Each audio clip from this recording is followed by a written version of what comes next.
Good evening. Welcome, everyone. My name is Joe Lopez. I'm the acting president and CEO of the Richard Nixon Foundation. I want to welcome you here tonight to the Nixon Library. It's great to see a full house tonight. And let's get our special guests out here. Jack Carr, please join us out here on stage.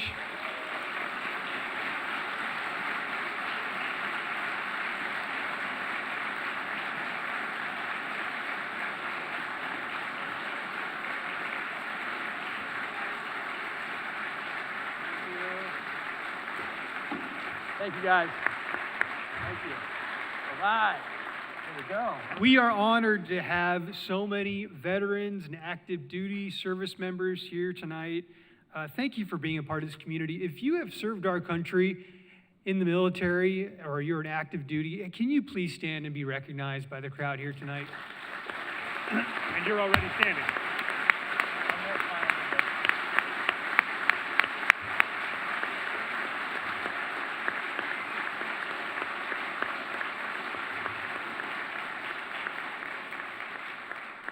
I say this on behalf of everyone. Thank you for your service to our country. Before we begin, I'd like to start this evening, as we always should, by honoring the nation that we love.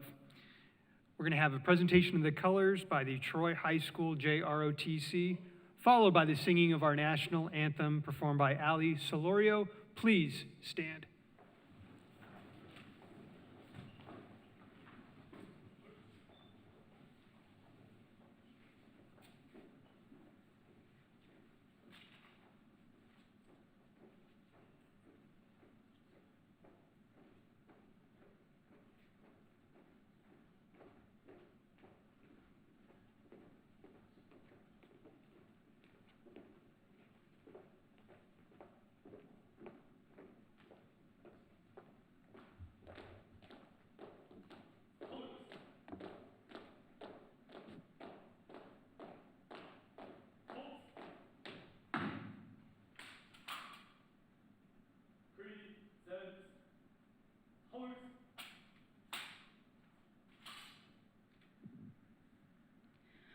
Oh, say, can you see by the dawn's early light what so proudly we hailed at the twilight's last gleaming, whose broad stripes and bright stars through the perilous fight o'er the ramparts we watched were so gallantly streaming, and the rocket's red glare, the bombs bursting in air, gave proof through the night that our flag was still there.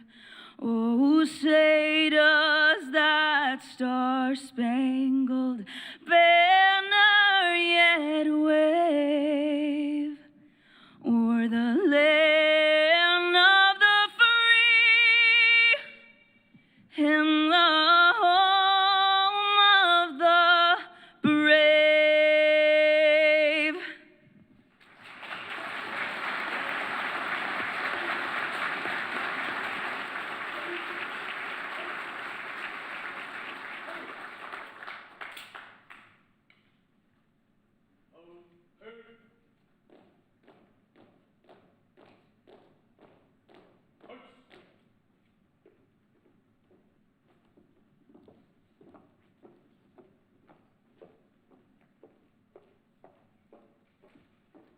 Thank you to the Troy High School JROTC, and thank you, Ali, for that performance. You may be seated.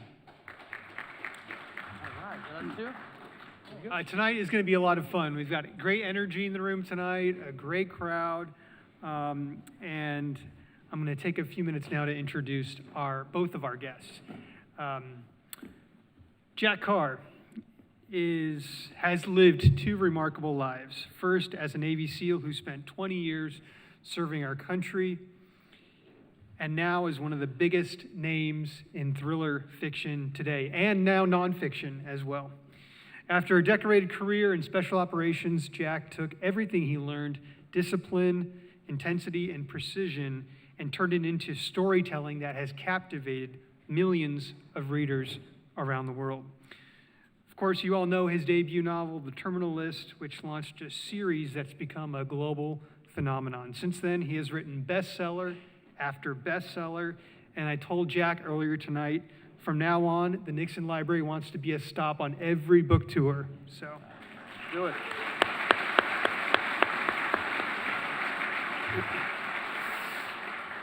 Jack's here to talk about his new release, Cry Havoc, which takes readers into the Vietnam War era in 1968. Everyone here tonight has a copy. Enjoy it, and Jack looks forward to signing those books a little bit later on tonight. Jack is joined by a friend of the Nixon Foundation, a special guest who knows and has studied the Vietnam era in a deeply personal way. Tony Cordero is the founder of Sons and Daughters in Touch, a national nonprofit that unites and supports the children of service members who were killed or remain missing in action from the Vietnam War. Those are our Gold Star families. For more than 3 decades, Tony has brought care, connection, and community to thousands of Gold Star families from Vietnam, honoring their loved ones and helping preserve their stories. He currently serves on the Department of War's Gold Star Advisory Council, where he and others advise our national leaders on issues affecting Gold Star families from across the country. Jack and Tony, please take it away. Right. Awesome. Thank you. Thank you. Right. Right. Awesome. Hey, thank you guys for being here tonight. Sincerely appreciate it. And before we kick things off, I have a couple questions. First off, any Vietnam veterans in the room? Thank you guys. Hey, thank you guys. Really appreciate it.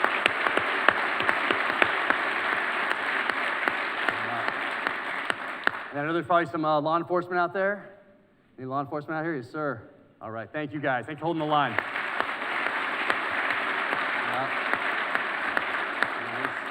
And then firefighters. You got some firefighters in here? Thank you guys.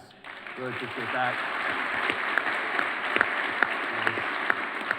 And first responders, nurses, doctors working those ERs. Thank you guys. Really appreciate everything. Thank you. All right. And how about Land Cruiser owners? Land Cruiser? A couple? Yeah. Awesome. Nice. I love it. Fantastic. And also, before we get going, how many people here are audiobook readers, listeners? Oh, wow. Okay. Nice. That's awesome. And how many do both, the hardcover and audio? Nice. I like that. And how many people saw The Terminal List TV show? All right. Wow, that's every hand. Look at, hey, nice. And how about Dark Wolf? Ah, fantastic. So my wife was really excited about Dark Wolf. Taylor Kitsch has become a dear friend over the last few years. We started filming that first one in 2021, and so she was excited about that. But a lot of that's like Texas Forever, number 32, Friday Night Lights, for those who remember. And so she was excited about that. And then we're watching Dark Wolf, and we get to that episode 2, and Tom Hopper gets out of the pool, dripping wet with water, and it went from Texas Forever, I think, to Tom Hopper Forever. And so it's a very popular episode for some reason. I don't know why, but especially in our household. But thank you guys so much for being here, and let's kick it off. We'll do like half-hour conversation and then open it up to some questions, I think. So thank you guys. We do it.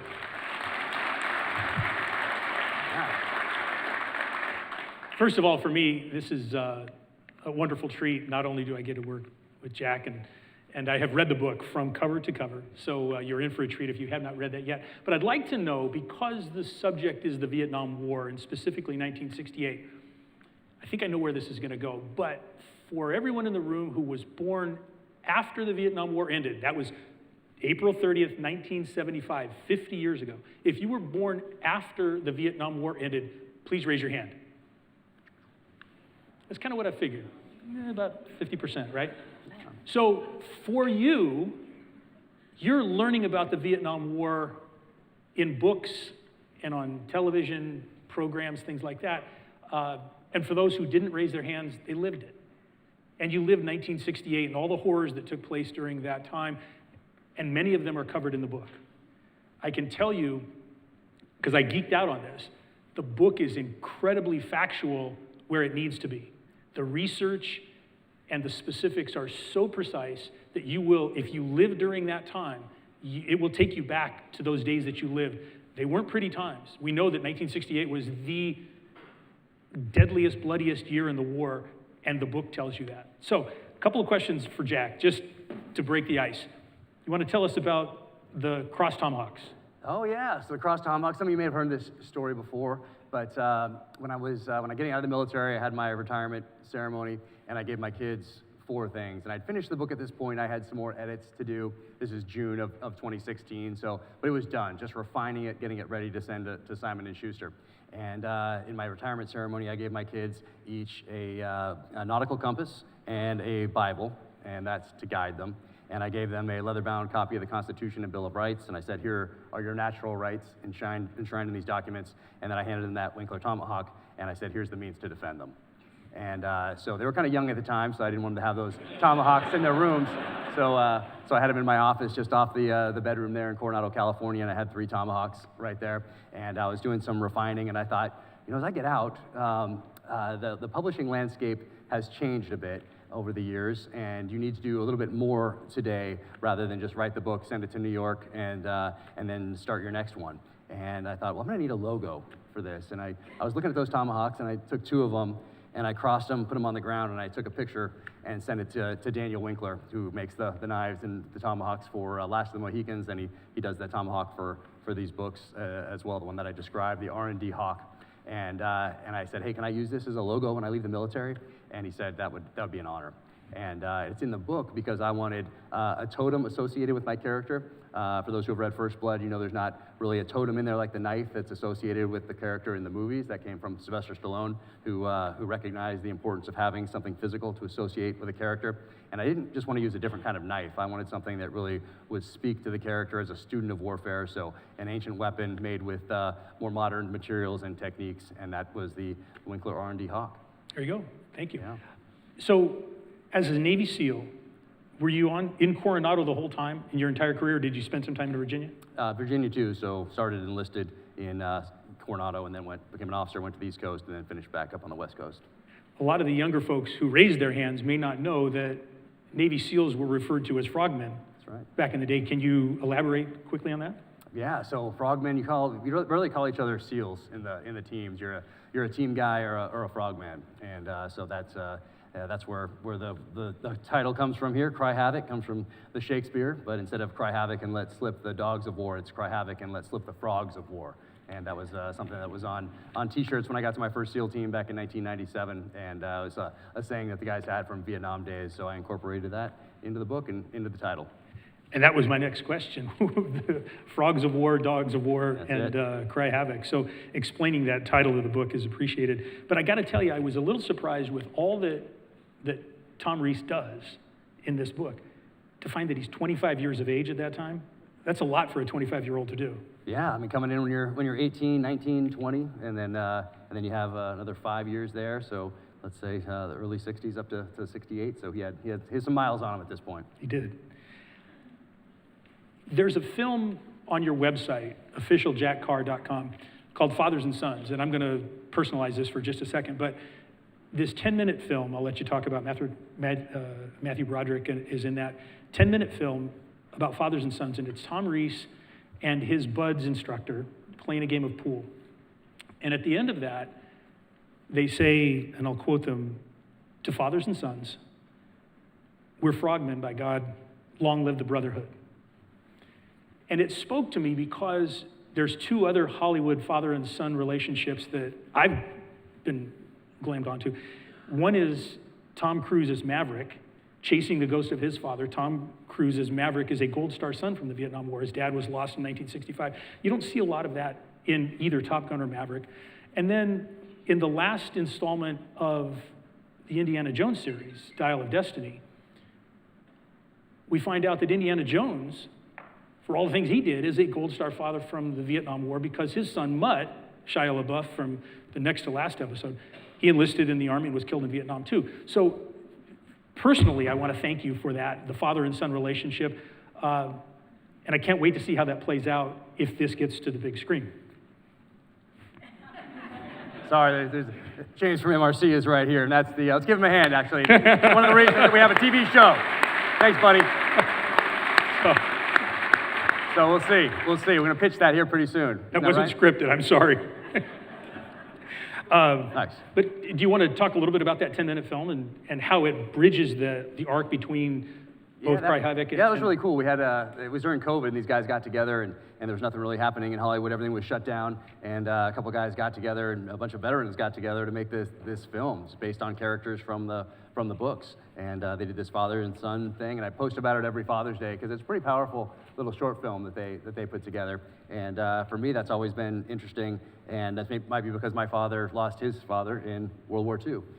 So that may be why there's such a connection there, and such a connection to the multi-generations that I talk about in the books. But my father never met his father either. He was a Corsair pilot, which is the plane that had the gull wings that would fold up so they could fit on aircraft carriers. And he was killed off Okinawa in May of 1945. So much like some of your family members, my dad never met his. So there's probably something in there. Didn't know this was going to be the Oprah couch. Got up here, so. We don't have any Kleenex. But I'll hold it together. Along that same line, talking about how the story in Cry Havoc would look on the big screen, I got to tell you, there's in chapter 9, there's a card game. And when you read the book, you get to this point where this card game's taking place, and you forget you're reading a story about the Vietnam War. It is hysterical, it's entertaining, it's a little bit suspenseful if a card game can be like that. Do you want to explain a little bit without giving away the whole story? Yeah, there's a few things that I wanted to touch on in the books, and I wanted them to kind of foreshadow things to come in the contemporary James Reece novels, like where the tomahawk comes from, where Honey in the Coffee comes from, and then where the 1968 Rolex comes from. And I think I mentioned in a previous book that he got it at the PX, so the military kind of store. And then I got to this part in the book, and I thought, that's not really a very exciting way to get a watch. So it was about $150. I forget exactly how much back then, but around there.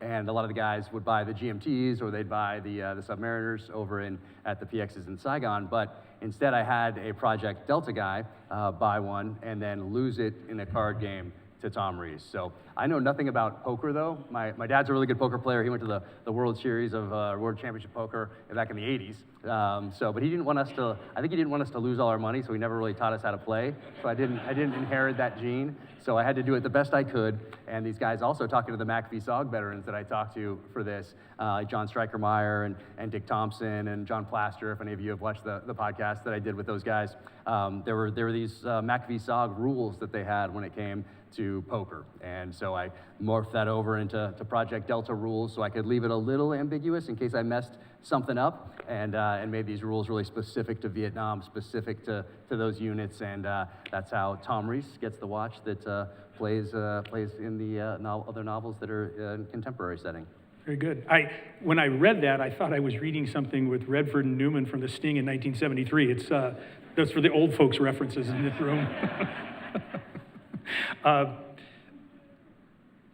So there's another exchange, dialogue in the book that I think kind of touches on some current events. And at one point, the CIA operative Nick Serrano is having a conversation with his French businessman Gaston Dubois, and they're talking about Vietnam and how the war's going and what's happening back in the United States, and they get to the subject of the presidential election of 1968. I'm sorry, no, not the presidential election. We'll get to that in a second. But they get to the execution of the war. And Dubois says to Serrano, "You're Secretary of War." And Serrano interrupts him and says, "Of Defense." And Serrano says, "That's another reason why you'll lose the war. You need a Secretary of War, not of Defense." Yeah. Thank you. Thank you. So I actually wrote about it a lot before that. So with the fall of Afghanistan in 2001, I wrote a few articles that talked about the difference between a Department of War and a Department of Defense. Precision in language being precision in thought. Those are two different words. So I wrote a couple articles back then. I was on a few different news programs in August of 2021 where I talked about that as well. And I'm not saying that the administration got this idea from me. But what I am saying is that I never heard anyone else talk about this until I did, so do with that what you will. Yeah. Thank you. Thank you.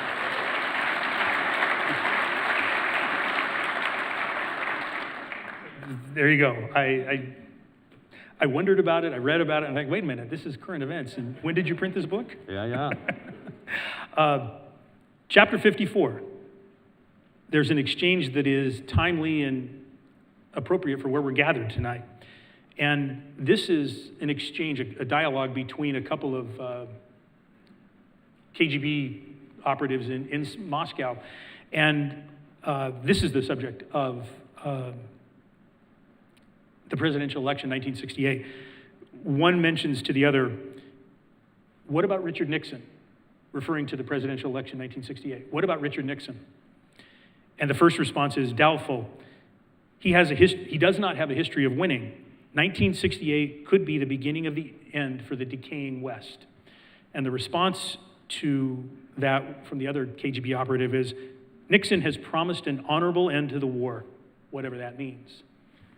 Yeah. Obviously here at the Nixon Presidential Library, President Nixon and his wife are buried right over here. It's salient. Do you want to expand on that and talk about? So I want every character to only be able to bring their life experiences up until 1968 to bear on any decision, any conversation, any event that they're involved with in this book. So the easy thing to do if you're working with 50 plus years of hindsight is to make one of these KGB guys seem very, very smart and say, of course, Nixon is going to win this election for X, Y, and Z.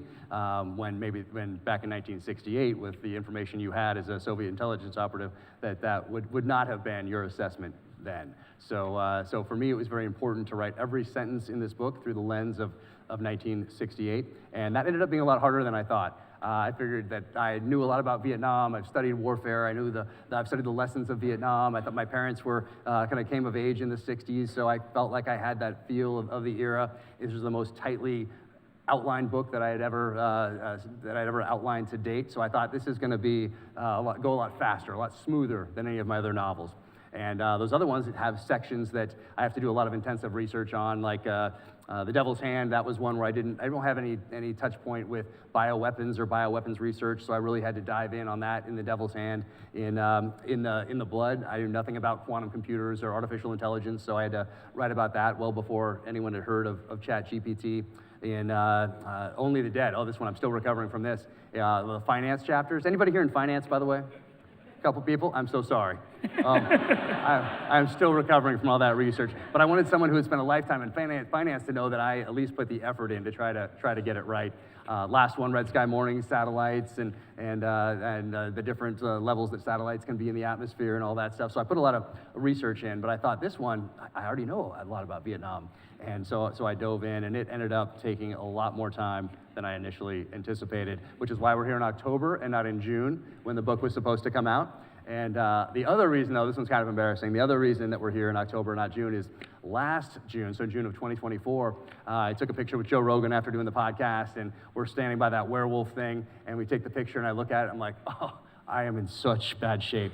Like, this is terrible, awful. And my kids, of course, they're very honest about these things to a fault. And so I let it go for another month or so, and then I start working out in August.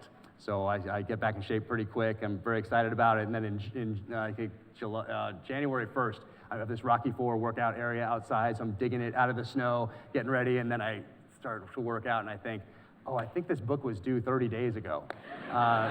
So out I went with all the things I was supposed to be doing, which was getting the sunlight. You're supposed to get your vitamin D, do the sauna, working out, doing all those things. And just once again, all that went not just to the bottom of the list, but completely off the list. And I dove in and put myself back in 1968. And if you'd walked into my office, I think any time over the last year, you would have thought that I was getting ready to invade North Vietnam, because I had maps from 1968 all over the walls. I had red pins in those. I had a Carr 15 in the corner, a Browning High Power, a Randall knife. I had all the four SOG Seikos, so the Seiko watches that are typically associated with Mac V SOG, the Waltham Compass, this watch from 1968 here that I'm wearing. That was my constant companion as I wrote this book.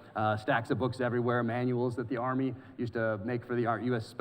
Army Special Forces guys, going to work with the Montagnards, so the Montagnard tribe people, about their customs and their culture. So all that was all over the place. And I think I could have maybe invaded North Vietnam. It's possible, it's possible. So the point of all that was that it took a lot of research, and I really wanted to transport myself back there so that I didn't use that 50 plus years of hindsight to apply to any character or sentence. And then I wanted to also have the reader transported back to 1968. I didn't just want to say that, hey, they're listening to Creedence Clearwater Revival, and it's 1968, and essentially drop a contemporary thriller into that year. I really wanted to transport that reader back. Also, I didn't want to have to deal with, in a contemporary thriller, you have to think about, in every sentence, essentially, every chapter at least, cell phones. You have to think about GPSs. You have to think about GPSs in vehicles. You have to think about facial recognition technology. You have to think about all of those things. And going back to 1968, I could really use old school spycraft and tradecraft. And what this became was essentially an espionage thriller dropped into the heart of Southeast Asia in the bloodiest year of the war, 1968. And for those of you who have read The Quiet American by Graham Greene, or Tears of Autumn by Charles McCary, or The Honorable Schoolboy by John le Carré, those are the three books that really inspired me to do this, because I'm not aware of anybody else writing an espionage thriller in Southeast Asia since le Carré did it in 1977. So it's been a couple moons since then. So those were the inspirations to do this one. For the folks that didn't raise their hands, that served in the Vietnam War, if you're familiar with the book Street Without Joy, which was mandatory reading back in the early 1960s for Vietnam, I brought my dad's copy of that and shared it with Jack because it's mentioned in the book, and so that was kind of a touchstone for us. But you talk about looking at life through the lens of 1968. There's a seminar that takes place at CIA headquarters, and I'm going to read this sentence to you because it's a bunch of words, it's pretty high level, and you get to explain it to everybody. But it goes like this. There's a CIA operative, NSA. an NSA operative, who is not really being honest with himself and the country.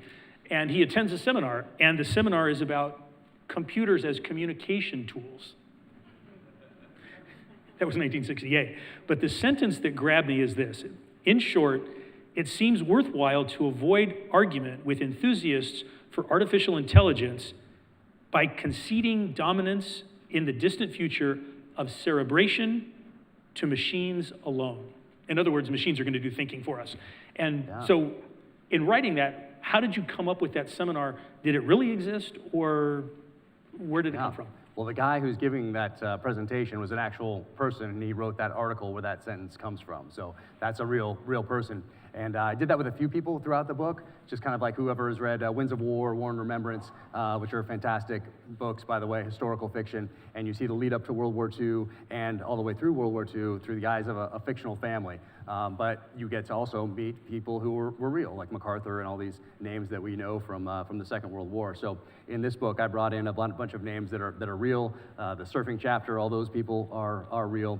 John Sinclair, he's real. And so you'll see some names like that throughout. And then there's some people in there that I've fictionalized, but I've based on people. And I talk about who they are in the author's note at the end of the book. I started doing that with The Devil's Hand, what was fact, what was fiction about what you just read. But in this case, the timing is exactly right. I don't know if this person ever gave that exact presentation at the NSA, but he certainly gave it other places and wrote journal articles that use that sentence right there. So he's the one that's really predicting the future. And it is here. I mean, it's happening for us right now. One of the things that grabs me is the notion that this year, our nation is concluding the 50th anniversary commemoration of the end of the Vietnam War. The war ended April 30th, 1975, 50 plus years ago now. And Vietnam still matters. And last year, one of the top selling books was about Vietnam nurses serving in field hospitals throughout the war, about the same time as this book. And now this book's rocketing up the charts, and it's about Vietnam as well. So a half century later, all the folks in the room who were born after the war, all the folks in Vietnam who were born after the war, there wasn't a whole lot of actual life experience with the war, but Vietnam still matters. Why? Tell me. Yeah, I think it's a little bit cyclical. In the 80s, we'd have a slew of Vietnam movies. Started really in the late 70s, of course, with Apocalypse Now and The Deer Hunter, and then we move into Platoon, and you move into some more like commercially viable films like Rambo: First Blood Part 2 and Uncommon Valor and those kind of movies. And then we have a little break for a while. There hasn't really been a movie or a TV show about Vietnam in quite some time, but I think it's cyclical, and it's coming back, and I don't know exactly why, but right now there's a few scripts that are out there in Hollywood. There's one that's based on 2 Navy SEALs, actually. It's a true story, and it's Tommy Norris and Michael Thornton, and I think it's the only instance where one Medal of Honor recipient has saved another Medal of Honor recipient, been awarded the Medal of Honor for saving the Medal of Honor recipient. They're making that. I think Alan Rickman from Reacher is going to be in that one. And then there's a script out there, a prequel to the Rambo series that's out there right now. And I hear it's a very good script. So we'll see if we get some traction with Cry Havoc. Maybe it's time for another series. We shall see. But in books and films, it's probably cyclical. And for me, it was very. I wanted to introduce characters early on in the series that I would be interested in exploring later, and that maybe readers or listeners would be interested in learning about later. So I did that very deliberately with Tom Reece. That's this book right here, the first one in what will probably be a series.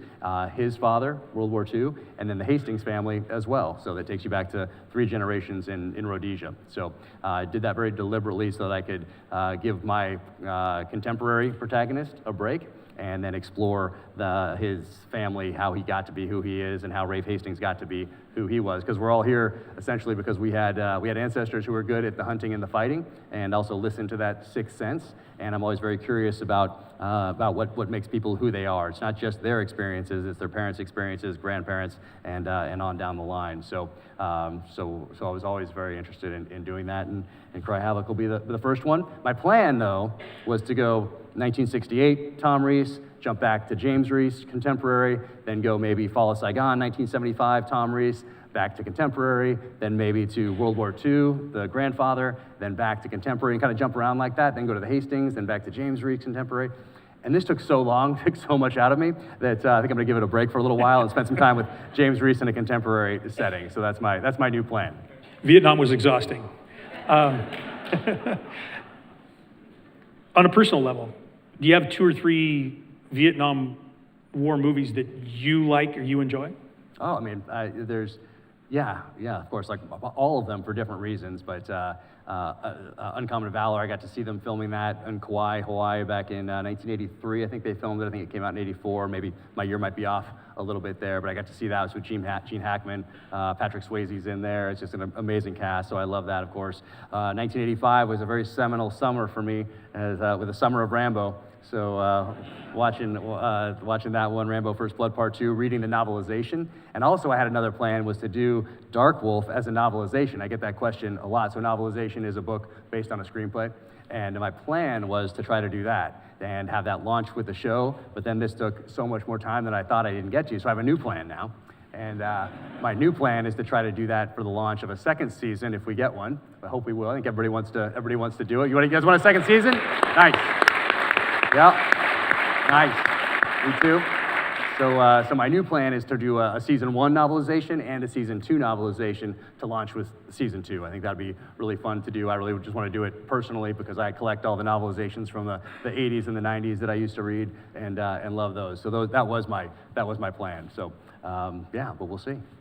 So the book tour has taken... Oh, yes, we have the movies. I got to mention Platoon, of course. Charlie Sheen was just on the podcast the other day, so anybody saw that one, it was so much fun talking to him. And I think we got to talk about some things that most other interviewers have not been asking him about his new memoir. And we got to talk a little bit about Platoon and his experience on set of Apocalypse Now when he was a kid, age about 9 years old back then. So yeah, all those ones. And then going to see Hamburger Hill. I saw that in the theater. Saw Full Metal Jacket in the theater. So I got into a lot of movies probably when I was not supposed to back in the day, but they all left a lasting impression. Very good. If you followed Jack on this book tour, it has taken him across the country. He was in Baltimore last night, and he's here with you today. And he's got one more stop at home tomorrow. Yep. And That's kind of why I have jeans. I was been on the road for about a month and a half, and we're in Morocco filming from True Believer. So that should come out maybe next summer. We shall see. Yep. And that's looking good. That's looking amazing. All the scenes that I've seen thus far, I've seen the first 2 episodes, and all the things that we filmed it's kind of, I forget who explained it like this, but it's like you have all the ingredients, and so you have amazing ingredients, and now in post-production, it's time to make that incredible meal. So we have all those amazing ingredients, and now it's time to make that meal, which will turn into the show, which should come out next summer. So we did that in Morocco, then I met my wife in Paris for a few days, hit the East Coast, and then jumped right into book tour. And I realized at some point along the way that I forgot a suit for this event, and so I had my wife overnight this to me the other day. But it was a second too late because we were in Baltimore. I started the day off out there on the USS Arlington, signing books for the Marines and sailors on that ship, and then Tulsi Gabbard called from the White House and asked me to stop by, and I told her that she was going to get my very best flannel that day. And so I went to see her. I knew I should have bought a suit earlier on, and I just waited for this one to arrive here. So this is what my wife sent me for today. It worked. Yeah, thanks. It worked. I know we're going to go to questions, but we could talk forever. Yes. Before Wanna do some questions? we You guys had- want to do some questions? Yeah. All right. Let's do some questions. We got to. All right, All right. all right, all right. But I do have one request. Because we have such a packed room, and the Nixon Library is known for bringing so many guests to our events, in particular guests that all have books, I want to stage a photo. Oh, Can let's I do it. get you to come down here? Absolutely. And our photographer should be right here. Let's do it. And Thanks. can I get all of you Nice. Look at that. to hold up your books?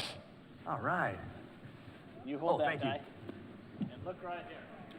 All right.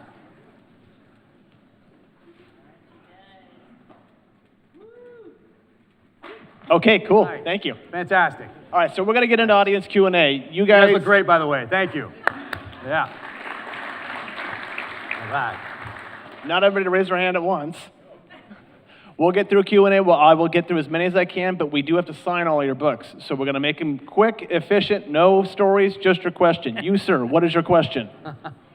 Your medical knowledge is pretty good on some of these books, and your treatment of wounds, and how long did that take you to learn? Yes, that's a great question. It's about the treatment of wounds and the medical chapters, and I always send those. I get it as good as I possibly can, what I think is right, and then I send it to a few different people out there, combat medics and then doctors as well, because sometimes they have a different perspective on how things should be done or how they think things should be done or what they actually do once you get to the hospital versus being treated in the field. So I send it out because I want, even if something's not quite right in there, I want you to know that I put the effort to try to get that right. So a lot of work goes into the medical chapters, but I have a lot of people look at them because I don't really have that knowledge. I have the big cut, big patch, small cut, small patch. Like that's kind of what I do. Put a tourniquet on it. Like that's it. Call it a day. And call someone in that knows what they're doing. Yeah. Thank you. Gentleman off to your left. Hi, so my name's Josephine. I was wondering, have you decided who's going to play Rafe's family? Oh, who's going to complete Rafe's family? Yes. Like who's playing them in the TV show? Yes. Oh, am I allowed to say that? Yes. All right. I think that was a yes. So I don't know if we've announced it yet. Somebody may have, but Rich Hastings out there. Do you guys know who Arnold Vosloo is? He was in Blood Diamond. He plays the bad guy, and then The Mummy. Amazing guy. He is so great. So you'll see him in there, and he's just fantastic. But that's pretty much what we have at this point. But he's also a guy's guy. So you didn't need to, when you handed him a double rifle out there, he just grabbed it, and he's like ready to go. He doesn't need anybody to show him what to do with that thing. He was awesome. So he augmented the cast perfectly, and is a fantastic guy. I hope we can do some more with him in the future. Yeah. Back of the room, left-hand side. Hey, I've noticed that in a lot of your writings, you reference the laws of combat from Jocko Willink's writings. How much of an influence has he been with your writings and with the movies and series that you're producing? Yeah, question was about Jocko. So he put me through my 7 deployments. He put me through 2 pre-deployment workups, the 2 last ones. And one was coming right off of Ramadi for him when he was, if you guys listen to his podcast and stuff like that, you'll know he was a little bit aggressive during that time frame and putting us through what he thought we needed to go through in training. So it was tough training, and learned a ton from what those guys learned in Ramadi. So I'll weave those things in. Typically the italics that are James Reece thinking, and you can pretty much tell when it's James Reece thinking or his father thinking or where it comes, or if it comes from something that's kind of a lesson from combat that came from me or from someone who learned it and then passed it to me. So I'll do that and weave some leadership lessons in there as well, but only if it's natural to the story. There's not like I want someone to take this away from the novels. It's for me, it's all about the story.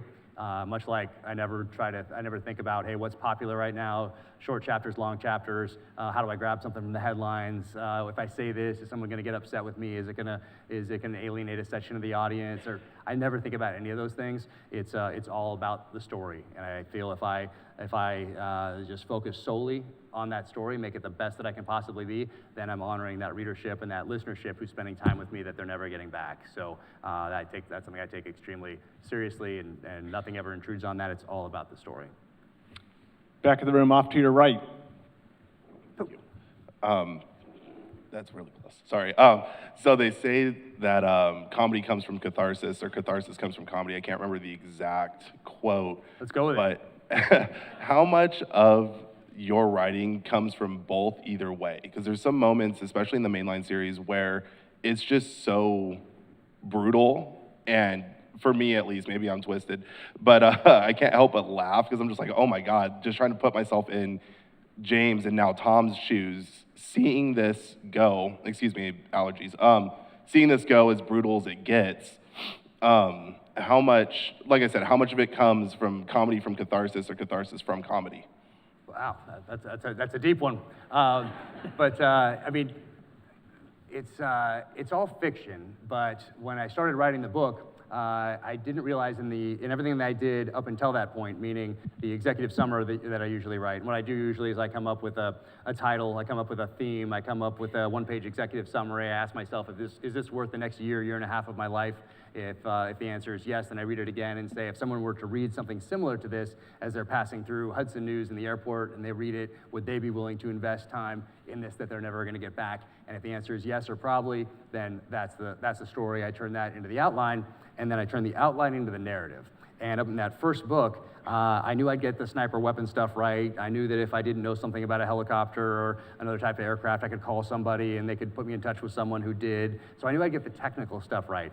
But I did not think throughout all of that process that I just talked about, up until I started turning that outline into the narrative, I didn't realize what a personal writing experience it was going to be, and how much the feelings and emotions behind things that happen downrange were going to inform the story. So even though it's totally fictional, if James Reece gets ambushed in Los Angeles, California, I remember what it was like to be ambushed in Baghdad in '06. Or let's say maybe I didn't have that. For an author who doesn't have the experience of what it's like to be behind a sniper rifle, they'll have to go find someone who had that experience. And they'll have to ask them questions, and those questions will come through different filters, maybe other interviews that they've done, preconceived notions that they may have, movies that they've seen, documentaries, and then get turned around into a fictional narrative. And for me, it's all from my heart and soul right onto the page. But it's mostly those feelings and emotions, not the exact things that happen. And as for the comedy side of it, for those who have been downrange, that's just a big part of it, is being able to crack that smile in the worst conditions, and it just helps buoy everybody's spirit, and it's been part of warfare from the beginning of time. From the front row. What motivated you to join the service? I think it was just, the question was what motivated me to join the military, and I think it was just in my blood from the earliest days. I think it's a calling that most young men feel, I think, and you used to have to prove yourself to a tribe or a community, and you don't really have to do that anymore, but I think that calling is still there. A lot of people are called to that service and also to test themselves. We used to have to prove that you could be an asset to that tribe. So, and if you weren't, that tribe wasn't going to be around for much longer. So today it's Marine Corps boot camp, it's Ranger School, it's Q course for Army SF, it's BUDS, but it's this call to serve and to prove your worth to now society at large. So I think it's there for all of us. So it was just in my blood, in my DNA, and then found out what SEALs were at age 7 and was on the path ever since. So there was no other branch that you considered? Not really, no. I found out through a movie called The Frogman, and it was, my dad used to watch football, and I didn't really care pretty much about football, but I did care about, because there was like ABC, CBS, NBC, and one weird outlier channel that was always playing a war movie on Sundays, so my dad would watch football, and when it was a commercial, he'd look at his watch, and I'd go up there and I could turn it to that weird outlier channel and watch 2.5 minutes of whatever the war movie was, and then turn it back to football. And at age 7, I saw one that was called The Frogman. And so asked him what a frogman was, and he said, go ask your mother. So I did. And my mom was a librarian, and I grew up surrounded by books and a love of reading, and she took me to the local library. We did some research on SEALs and found out about underwater demolition teams, SEALs, Navy combat demolition units, and my takeaway at age 7 were that these are some of the most elite warriors in the Special Operations Arsenal, and the training is some of the toughest ever devised by modern military, so I was in from then onward. What was your go-to restaurant down in Coronado? Well, Danny's back in the day. I wouldn't call it a restaurant, though, for those of you who know Danny's. It's more of a hole-in-the-wall bar, but it's home of the world-famous Slam Burger, for those who know. And so that would be the go-to, yeah. All right, our next question, very back of the room. You, sir, what's your question? First off, hi, Jack. It's a pleasure. It's like I'm looking into the sun right here. 11 o'clock. How's it going? Great. Thank you for asking. I just wanted to know when you decided you were going to be an author. Sorry, say it one more time? Wanted to know when you decided that you were going to be an author. At age 10, 11. So Hunt for Red October comes out, and that's that time that I start moving from, let's say, the young adult fiction, so like the Farley Mowat type books, into the same type of books that my parents were reading. So start reading Clancy and David Morrell and Nelson DeMille and A.J. Quinnell and J.C. Pollock and Mark Golden and Louis L'Amour and all these guys who became my professors in the art of storytelling. And actually in 6th grade, I read The Most Dangerous Game, which is a short story by Richard Connell written in the early 1920s. And I told myself in 6th grade that one day I'd write a novel that paid tribute to that short story, and that's my 3rd novel, Savage Son. You, sir, what's your question? So I gotta apologize. Pretty much everybody's already asked all my questions. But with that said, you took the time off between June to October release. I know you're dedicated. I know you want the factual evidence, everything in your book. What made you make that delay so hard besides working out? Well, it was all the research and just whooshing by the deadlines and then saying no to all the pressure that's coming in from Simon & Schuster, from agents, because now the books mean a little more than they did in the beginning when it comes to the business side of publishing. So for them, it means like the quarterly earnings, I guess, type of a thing. So it's very difficult to fend off that pressure. But for me, I'm never going to get something in there unless it's the best that it can possibly be. And I know that if I went back and did The Terminal List right now, I could do it better. If I went back and worked on True Believer, it would be better. Savage Son, it would be better. But at the time, those are the best that I could possibly do at that time. Same with this. And I always want the next book to be better than this one. I want the next show to be better than the current show. And that's always our goal, to improve. Hopefully it's everyone's goal in life, is to constantly improve and learn lessons and apply those lessons going forward as wisdom. But that's always the goal. So yeah, next one will be better than this one. Front and center, second row. All right. You talked about your fictional characters. Loved targeted Beirut. What's next in the narrative nonfiction genre? Good question. So I'm going to announce it early next year, I think, but I go right from book tour here to research for that. And this one's going to be Targeted Beirut. For those who've read it, you probably realized how emotional it was just from reading it. But oh, nice, you guys got it. Thank you. Just came out in trade paperback on Tuesday. But that one, when I looked at all the different terrorist events that I could write about, I kept coming back to Beirut 1983 because it was such a seminal moment in the history of our nation when it comes to foreign policy with the Middle East. And what it did do is teach terrorists, teach other countries, super empowered individuals perhaps, that terrorism works.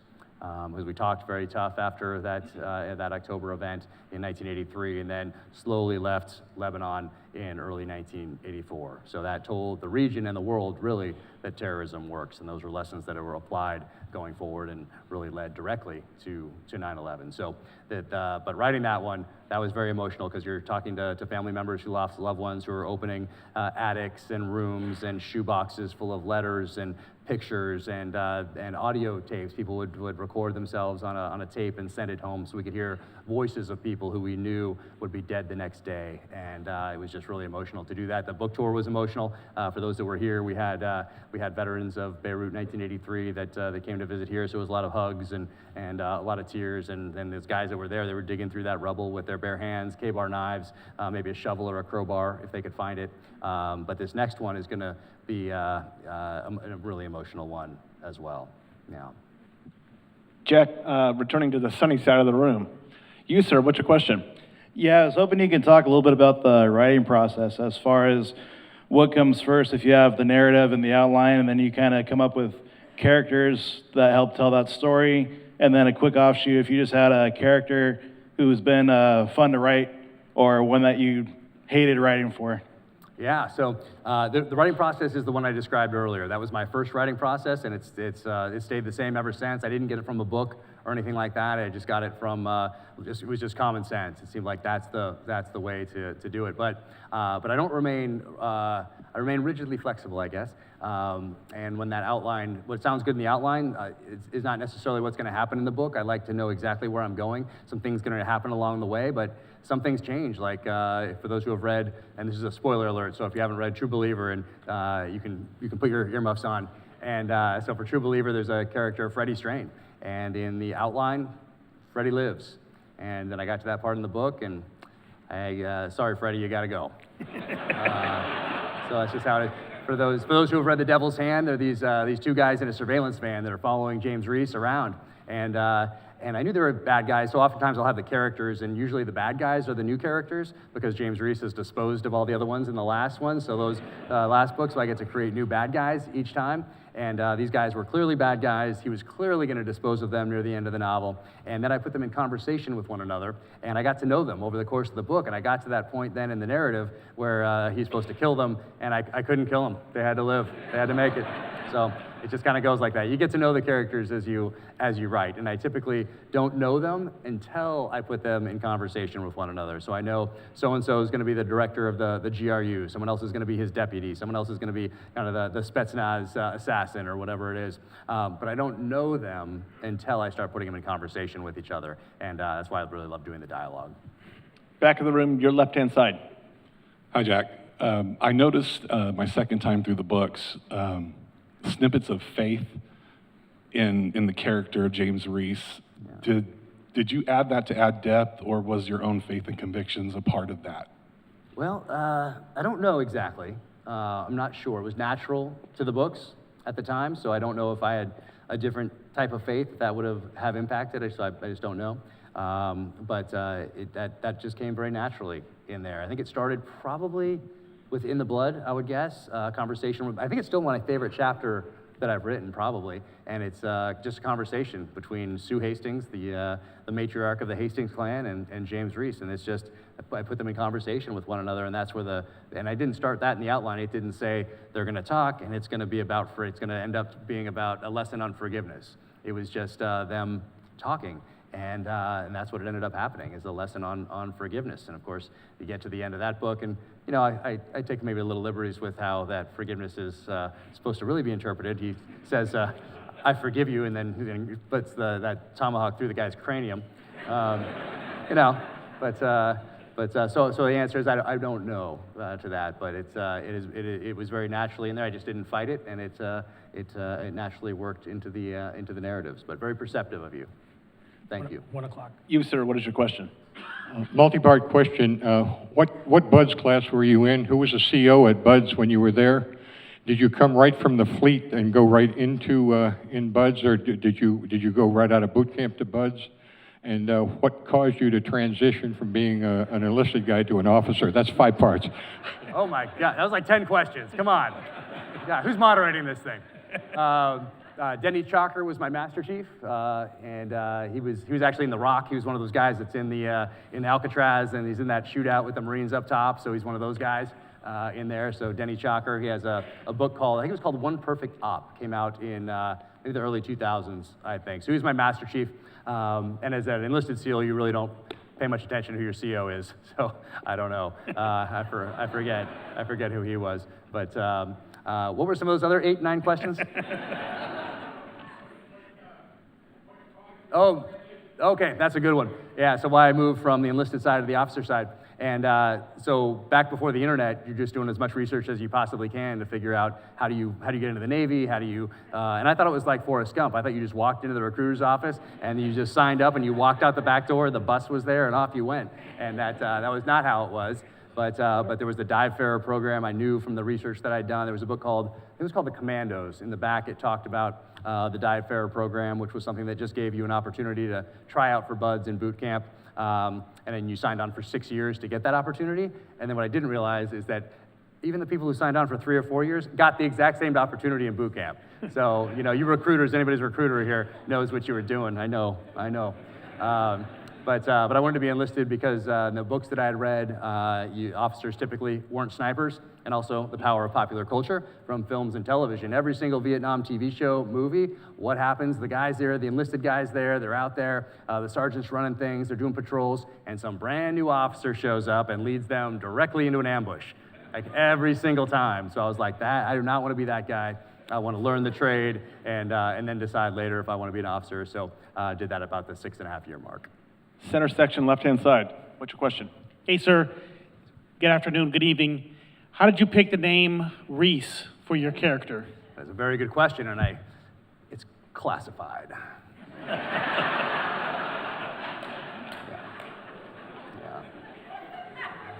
Next question.